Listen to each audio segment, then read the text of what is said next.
Hello students, আমি তোমাদের প্রিয় নীতিশ স্যার জ্ঞানজ্যোতি কোচিং সেন্টারের পক্ষ থেকে তোমাদের প্রত্যেককে জানাই আরও একবার স্বাগত। তো আজকে আমি তোমাদের সঙ্গে আলোচনা করব তোমাদের ডিএসসি হিস্ট্রি নিয়ে। তো তোমাদের এডুকেশন এবং বাংলা পরীক্ষা কিন্তু ইতিমধ্যে হয়ে গেছে। যারা ফোর্থ সেমিস্টারে বিভিন্ন কলেজগুলোতে পড়াশোনা করছো সিবিসিএস নর্থ বেঙ্গল ইউনিভার্সিটির আন্ডারে। তো তোমাদেরকে বলবো তোমাদের এর পরবর্তী পরীক্ষা কিন্তু যেটা রয়েছে সেটা কিন্তু হিস্ট্রি রয়েছে এবং ইতিহাসটাকে নিয়ে অনেক ছাত্রছাত্রী ভয় পাওয়ার কিছু নেই। আমি তোমাদের লাস্ট মিনিট সাজেশন দিয়ে দিয়েছিলাম, সেই লাস্ট মিনিট সাজেশন থেকে পড়বে এবং আজকে একদম প্রাক পরীক্ষার মুহূর্তে একদম চরমতম তোমাদের শেষ সীমায় তোমাদের প্রস্তুতি এবং এই মুহূর্তে দাঁড়িয়ে তোমাদের একেবারে গুরুত্বপূর্ণ প্রশ্নগুলোকে বলে দেব। একেবারে গুরুত্বপূর্ণ প্রশ্নগুলো, যাতে তোমরা পরীক্ষায় এই প্রশ্নগুলোই পড়তে পারো।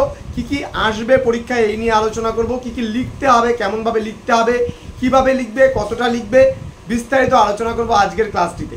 চলো শুরু করছি আজকের ক্লাসটি। যারা এখনও চ্যানেলটিকে সাবস্ক্রাইব করেনি সাবস্ক্রাইব করে আমাদের পাশে থাকো এবং বেল আইকন অল প্রেস করে দাও এবং বন্ধুদের সঙ্গে ক্লাসটি শেয়ার করো যেন প্রত্যেকের কাছে ক্লাসটি পৌঁছায়।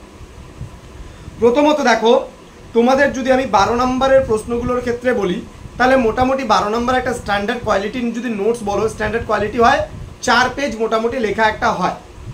4 পেজের মতো লিখলে একটা স্ট্যান্ডার্ড কোয়ালিটির লেখা হয় এবং তুমি কিন্তু এই 4 পেজ লিখলে পরে মোটামুটি তোমার কভার আপ হয়ে যাবে একটা 12 নম্বরের প্রশ্ন। মিনিমাম 4 পেজ, ঠিক আছে? 4 পেজের মধ্যে লেখা, যাদের হাতের লেখা ছোট তাদের কিন্তু 3 পেজের মধ্যেও হতে পারে লেখাটা। তো কি কি প্রশ্ন পড়বে তোমাদের? খুব গুরুত্বপূর্ণ প্রশ্নগুলোর মধ্যে আমি যদি বলি যে ভারত বিভাজন কি অনিবার্য ছিল বা ভারত বিভাগ কি অনিবার্য ছিল, তোমার উত্তরের সাপেক্ষে যুক্তি দাও। এই যে প্রশ্নটা আছে খুবই গুরুত্বপূর্ণ একটি প্রশ্ন। এবং আরও একটা প্রশ্ন তোমাদের গুরুত্বপূর্ণ, সেটা হলো দেশীয় রাজ্যগুলির ভারতভুক্তি সম্পর্কে সর্দার বল্লভভাই প্যাটেলের ভূমিকাটা আলোচনা করো। এই দুটো প্রশ্নের মধ্যে আসার সম্ভাবনা একটা কিন্তু প্রবল রয়েছে। এছাড়া তোমরা সমাজ সংস্কারক রাজা রামমোহন রায়ের আধুনিক ভারত গঠনে রাজা রামমোহন রায়ের অবদান এবং ঈশ্বরচন্দ্র বিদ্যাসাগরের অবদানটাও দুটো পড়বা। এই দুটোর মধ্যে আশা করি রামমোহন রায়টাই বেশি গুরুত্বপূর্ণ, তবে ঈশ্বরচন্দ্র বিদ্যাসাগরের প্রশ্নও কিন্তু আসে। নেক্সট পরবর্তী প্রশ্ন যেটা বলেছিলাম, ভারতের স্বাধীনতা আন্দোলনে আজাদ হিন্দ ফৌজ এবং নেতাজি সুভাষচন্দ্র বসু সম্পর্কে বিস্তারিত আলোচনা। এটা কিন্তু খুব গুরুত্বপূর্ণ একটি প্রশ্ন। তারপরে বলেছিলাম ভারত ছাড়ো আন্দোলন সম্পর্কে বিস্তারিত আলোচনা করো। খুব গুরুত্বপূর্ণ, ভালো করে পড়বে এই প্রশ্নটা। হ্যাঁ, 1885 থেকে 1905 খ্রিস্টাব্দ পর্যন্ত জাতীয় কংগ্রেসের কার্যাবলী খুব ভালো করে পড়বে। চিরস্থায়ী বন্দোবস্ত এবং রাউতওয়ারি বন্দোবস্ত খুব ভালো করে পড়বে, এটাও বড় প্রশ্নের জন্য। দেন তোমাদের কৃষির বাণিজ্যিকীকরণ এবং ভারতবর্ষের সাম্প্রদায়িকতার উত্থানের পেছনে যে মূল উপাদানগুলি, সেই উপাদানগুলি সম্পর্কে আলোচনা করো। এই প্রশ্নটাও কিন্তু তোমাদের খুবই গুরুত্বপূর্ণ। তো যে কটা প্রশ্ন তোমাদের বলে দিলাম, তোমাদের ইম্পর্টেন্ট প্রশ্ন, প্রত্যেকটা প্রশ্ন খুব গুরুত্বপূর্ণ। তোমরা খুব ভালো করে এই প্রশ্নগুলো পড়বে, তাহলে কিন্তু তোমরা কমন পেয়ে যাবে। সবগুলো 12 নম্বরের প্রশ্ন। এবার বলবো 6-এর জন্য তোমরা যে প্রশ্নগুলো পড়বে। আমি খুব সংক্ষিপ্ত প্রশ্ন দিয়েছিলাম তোমাদের। খিলাফত আন্দোলন বলেছিলাম পড়বে ভালো করে। পলাশির যুদ্ধ পড়বে। মহাবিদ্রোহের ব্যর্থতার কারণগুলো পড়বে। 1857 সালের মহাবিদ্রোহের প্রকৃতি। দেন স্বরাজ্য দল এবং দেশবন্ধুর চিত্তরঞ্জন দাস ভালো করে পড়বে। নৌবিদ্রোহের কারণ ও গুরুত্ব।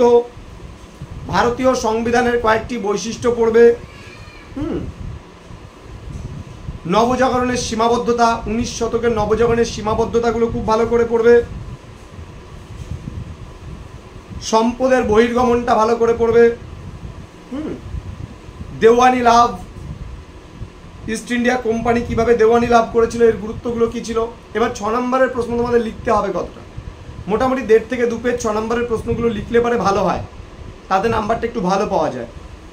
এবার বলবো 3 নম্বরেরগুলো মোটামুটি 1 পেজ অথবা হাফ পেজ। যাদের হাতের লেখা খুব ছোট তারা হাফ পেজ লিখলেও কিন্তু হবে। তো প্রথমত অন্ধকারাচ্ছন্ন যুগ বা ডার্ক এজ বলতে কি বোঝো? দস্তক কি খুব ভালো করে পড়বে শেষ মুহূর্তে। তুমি কি অন্ধকূপ হত্যাকে একটি অতি কথা বলে মনে করো? ভালো করে পড়ো। আচ্ছা, পলাশির লুণ্ঠন বলতে কি বোঝো? খুব ভালো করে পড়বে।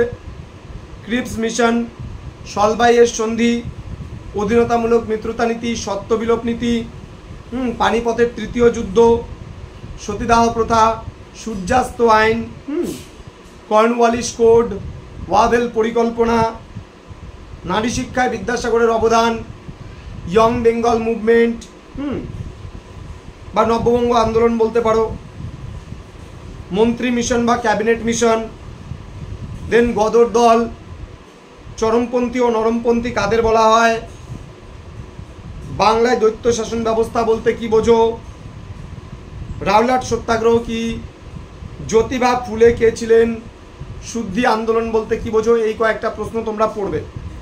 তো যারা এখনও চ্যানেলটিকে সাবস্ক্রাইব করনি তাদের বলবো চ্যানেলটিকে সাবস্ক্রাইব করে পাশে থাকা বেল আইকন অল প্রেস করে দাও, যাতে নেক্সট টাইম থেকে কোনো ভিডিও আপলোড করলে তার নোটিফিকেশন তুমি সবার আগে পেতে পারো। অনলাইনে আমাদের কাছে যদি পড়তে চাও পরবর্তী সেমিস্টার থেকে, তাহলে অবশ্যই যোগাযোগ করতে পারো। আমাদের অফিসিয়াল নাম্বার 6295916282 নাম্বার এবং 7076398606 নাম্বার। আমাদের সঙ্গে দেখা হচ্ছে তোমাদের খুব তাড়াতাড়ি পরবর্তী নতুন কোনো সাজেশন নিয়ে। তোমরা কমেন্ট বক্সে কমেন্ট করে জানাও কোন কোন সাবজেক্টের প্রয়োজন পরবর্তীতে, আমরা সেগুলো তোমাদের জন্য নিয়ে আসার চেষ্টা করব। Thank you so much, thanks for watching after all, thank you.